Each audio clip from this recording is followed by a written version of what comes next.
Bonjour. On ne peut plus se taire. On ne doit plus se taire. La toile bruisse des rumeurs de mort subite, violentes, inexpliquées, de savants noirs qui ont trouvé des remèdes pour les maladies du siècle. Et ça fait longtemps que ça dure, et ça continue. Nanan Kofi Drobo II était tradit praticien et avait trouvé des remèdes à base de plantes pour le traitement du VIH-Sida. Il est mort pendant sa garde à vue le 25 août 1992. Le docteur Sebi, qui est également tradit praticien et qui avait trouvé des remèdes à base de plantes pour traiter aussi le VIH-Sida, meurt pendant sa garde à vue le 8 septembre 2016. Le docteur Gildo Biamungu, gynécologue qui soignait les femmes victimes des viols en RDC, a été assassiné le 14 avril 2017. Le professeur Adama Ly, cancérologue sénégalais, est retrouvé mort le 30 juillet 2018 dans son appartement parisien, 4 mois après avoir donné ses derniers signes de vie.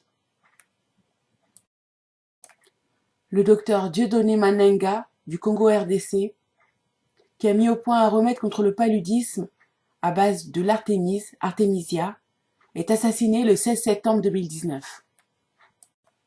Le professeur Donatien Mavungu du Gabon, inventeur d'une solution contre le sida et le cancer, est retrouvé mort dans une chambre d'hôtel le 4 février 2020. Ces disparitions tragiques laissent bien sûr leur famille endeuillée, et je ne connais pas de mots assez doux pour apaiser leur chagrin. Mais c'est toute notre communauté, toute notre humanité qui est endeuillée. Combien d'années, de générations faudra-t-il encore attendre pour que de tels êtres naissent de nouveau parmi nous?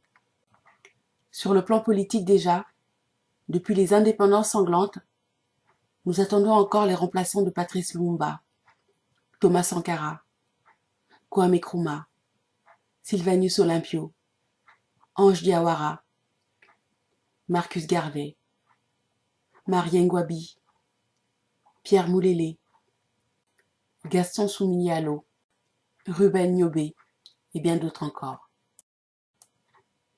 Même s'il est humain et légitime de vouloir la reconnaissance de vos pairs, la juste rétribution pour vos longues années de recherche, vous, hommes noirs, aux têtes bien faites et bien pleines, renoncez à déposer des brevets auprès des organismes européens ou internationaux.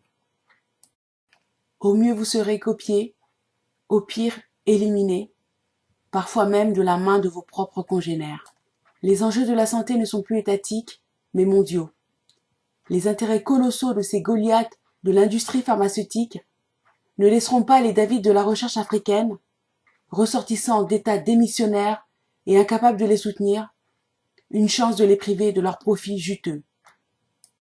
Entre continuer à vendre des médicaments au mieux inefficaces, au pire dangereux, mais rentables, et tester des nouvelles molécules en rétribuant les détenteurs des brevets, leur choix est vite fait.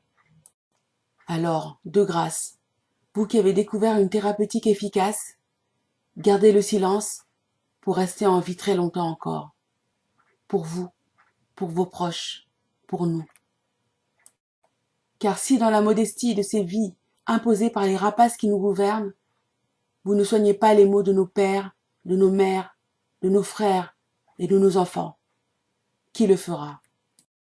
Si ces thématiques identitaires centrées sur la communauté noire vous intéressent, abonnez-vous à ma chaîne, partagez mes vidéos, mettez des pouces pour en augmenter la visibilité et appuyez sur la cloche de notification pour être informé de la publication de mes nouvelles vidéos.